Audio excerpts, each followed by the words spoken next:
Alright, so this is just going to be a video on EKGs. I thought we did a really good job in class of learning the individual parts, but the big thing is to put them together and to come up with a systematic way of reading them, because they're pretty daunting if you just see a 12 lead and that's it. That's why I feel like so many of us are complaining about the time. It's just because there's so much information on it you can glean from an EKG that it doesn't seem like nearly enough time to even get anything off of one. Alright, so this is going to be the way I read an EKG. There's no right or wrong way to do it, but this is just kind of the order that I've come up with that works for me, and hopefully that it can work for you too. So there's 5 things you've got to read for when you read an EKG. The first thing, you got to determine the rate. We'll go over that just here in a second. Second thing we go over is rhythm. So what's the rhythm on this EKG? We look at lead 2 for that. We're also going to determine blocks in that step. So if we have any atrioventricular blocks, sinus exit blocks, or anything like that, we're going to tell during that stage. Third thing we're going to do is interpret the axis.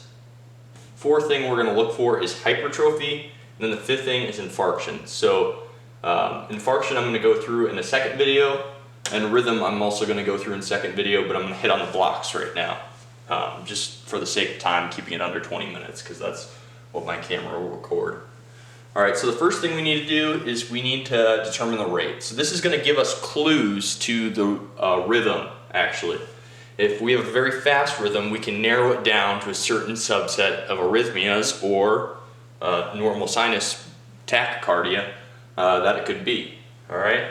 So determining the rate, the way I do it, you can divide out all the big boxes you want and count and all that stuff, but the way I do it is I just count the numbers, okay? So you're going to find a QRS complex in lead 2 that is near one of the big heavy boxes that lands on one of the lines of the big heavy boxes, or the big squares, okay? Once you find one of those, you're going to go one away from that line that the QRS falls on, and you're going to start to count. So the next one over is 300. Then you're going to go one more over. You're going to get 150. You're going to go one more over. You're going to get 100. Okay? And so on and so forth until you land on one with a QRS complex. And it might not land exactly on a QRS complex. So the next one would be 75, right? What if it landed right in here? Well, now we know that our heart rate is somewhere between 100 and 75. Let's say it's right in the middle. Well, what's 25 divided by 2? That's about 12.5. So if we just add 12.5 or subtract it from 100, we get about 88, somewhere in there, 87. So we get in the ballpark without actually having to go through and divide out this number of small boxes there is. If we just know the ballpark, then we're good. We don't need to get real precise about it, okay? So also during this step, after we determine the rate, we're also going to need to figure out all the relevant intervals. So there's a lot of them that we determined from our studies. The most important ones are going to be the PR interval, okay, because that's going to determine our AV node blocks, if we have any. Our QRS complex, see if it's wide or not, see where our signal's coming from, making sure that we don't have any aberrant complexes coming from the ventricles. Our QTC interval, and our RR interval. So the RR interval, a good thing to check for when you're checking the RR interval is, what the RR interval is just the space between these two R complexes, right? The QRS. We want to make sure that they look symmetrical, the space between them looks symmetrical with each beat. And if it is, then we know that the rhythm is regular. So a lot of people are talking about regular rhythms and irregular rhythms. What an irregular or regular rhythm is determined by is if this space between the RR intervals is constant throughout the EKG, okay? So that's that, and it varies with the heart speed. So if this was a much higher heart rate of like 150, we would get a much smaller RR interval, okay? Our QTC is just the point from the Q to the repolarization or the end of the T wave, okay? So we've got from about here to here, all right? And that will get shorter with an increased heart rate too. So that's why we plug it into this fancy formula that I don't remember off the top of my head to correct for that change based on the heart's rate, okay? QRS complexes, we calculate, and it needs to be between 0.06 and 0.11, okay? That's to make sure the ventricles are properly contracting throughout. Then our PR interval is between 0.12 and 0.20. And this is going to tell us the time it takes from the signal to get from our SA node to our AV node. So we can determine our AV node blocks off of this. So I also put a note in here that says, remember the rate clues you about the rhythm. So it totally does. So one thing I didn't know if we went over in our readings or not, because to be honest with you, I didn't read them, is that the specific pacemakers of the heart have intrinsic rates that they want to beat at, okay? So the atria and the SA node, it normally wants to set around 75 beats per minute. So you know that a typical heart rate is around 75 to, or 60 to 100. So right in the middle about that is about 75 or so. Now this can change and still be normal because we have innervation to the heart from the nerves that can slow it down for our autonomic nervous system. But we're going to determine that if it has P waves, it's going to be around 75 or 60 to 100, okay? Now our AV node, if we've got an irregular rhythm coming from our AV node, our ventricular rate is going to be around 60 beats per minute. Because that's what the AV node, if it's conducting, if it's the conductor in our little song called the heart, it's always going to be around 60 beats per minute. So that's a big clue to know where the rhythm is coming from, okay? So you can know that it's coming from the AV node if we're around 60, and then you can kind of look at it closer and see where the P waves are. If they're inverted, then you might have a junctional rhythm or something like that. Then our ventricles, they're going to be about 30 to 40 beats per minute, okay? So that's really slow. So if you have a really slow rhythm and you don't have any P waves and your QRS complexes are wide and aberrant, you can tell probably that we have a ventricular arrhythmia, right? But in the case of an emergency, this can be all thrown out the window, and with a bunch of catecholamines like epinephrine, we can send the heart into overdrive and get it beating up to 250 beats per minute max, okay? Well, it depends on age, but for that part, max. All right, second step, what we're gonna do. We're gonna go through rhythm now, okay? I'm gonna put a separate video of all the arrhythmias that we've got. Suffice to say right now that we're looking at normal sinus rhythm, okay? So the P wave, you have normal progression of P wave, QRS, and then T, okay? All right, so we're gonna look at blocks in this video specifically. We've got an SA node block. So an SA node block is the SA node fails to pace, but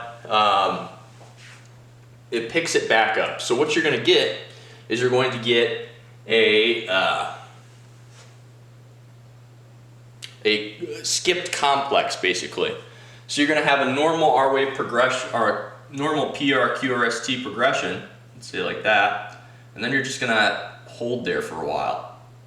And it's gonna look like it skips a beat from normal, and then it's gonna pick it back up and then proceed to pace like normal, okay? So if you got a long pause there, that could be an SA node block, all right? Now we've got the AV node blocks. So these are the most commonly tested blocks that I know of. I read one time in a USMLE book that AV node blocks are like the go-to test question on boards for the MD students. So I'm fairly sure that we'll get a question on our boards about AV node blocks. So our AV node blocks are separated into the degree of which the AV node is blocked, okay?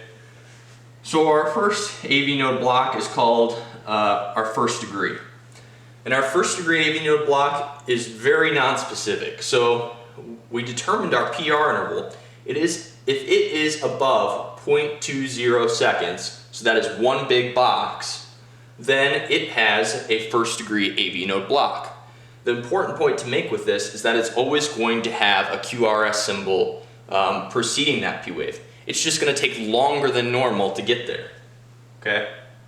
So just a prolonged PR interval that's going to be over 0.2 seconds. That's the only thing about a first degree AV block. Our second degree AV blocks, we have a little bit different criteria for. So we've got our type 1 and type 2. So type 1 is a Winkenbach. So Winkenbach, I always think of it, it's like winking at you, okay? And I don't know about you guys, but I can't wink very well for some reason. So the way I remember this is whenever I try to wink really fast, I always somehow get slower in each of my successive winks. So I'm like, and that's exactly what a Winkenbach type of AV node block does. Because when you have a P, let's say that it starts out normal, there. Then we've got another P, now it's going to prolong more. And then, say the next one, we don't even get a QRS. So then we have to fire another P, okay? So it's just going to be progressively getting longer and longer in the PR interval until a QRS does not fire. So that's a type 1 Winkenbach. Okay. A type 2 is a subset of the second degree block, and it is where we have a normal or it can be prolonged PR interval, but then suddenly one's going to be dropped. So you need to be careful with this. You need to differentiate it between type 1 or first degree and type 1 Winkenbach. Okay? So you got to go through and you got to see most of these ones are going to be normal PR intervals, and then they're going to suddenly just drop one. They're suddenly just not going to have a QRS complex. You're going to get a P wave and then no QRS. It's going to be really weird, and then it's going to pick back up. Okay? Our third degree block is a complete heart block. So what this is it's a medical emergency. You're going to have a bunch of P waves that are going to have no relationship to our QRS at all. So here's a P wave, here's a QRS, here's a P, QRS. You just have no correlation between the two. And if you look at that, you can understand what's going on. And another hint to this is if we go back up to our ventricular rhythm. Okay, our ventricular rate. Ventricles, if they're beating by themselves, they will have a rate of around 30 to 40 beats per minute. So if we count the distance between the ventricle complexes, the QRS complexes, we're probably going to get somewhere in between 30 and 40 beats per minute, if that makes sense. Okay? So that is a complete heart block. So that is the second thing you read your EKG for. Alright, just checking the time here. Alright, now we've got our fascicular blocks, okay, and our bundle branch blocks. Okay, so our right bundle branch block. So these you're going to look at the precordial leads for. That's V1 through V6. Now, our V1 and V2, they sit right here on the chest, okay? If we imagine our heart like right here, sitting down right here, and here's our ventricles down here, here's our atria up here. If we imagine right here, V1 and V2, which is where these leads are, they are closest to the top of the heart, to the atria, right? They're also closest to the right side of the heart because our heart sits like this and our left ventricle is kind of sitting down over in here, okay? So it makes sense from their position on the chest that we would look for a bundle branch block the closest to those respective leads. So we would look for a right bundle branch block in the right side of the chest, and that's where V1 and V2 is. So Right bundle branch block, the way I remember this is we've got an RR pattern in V1 and V2.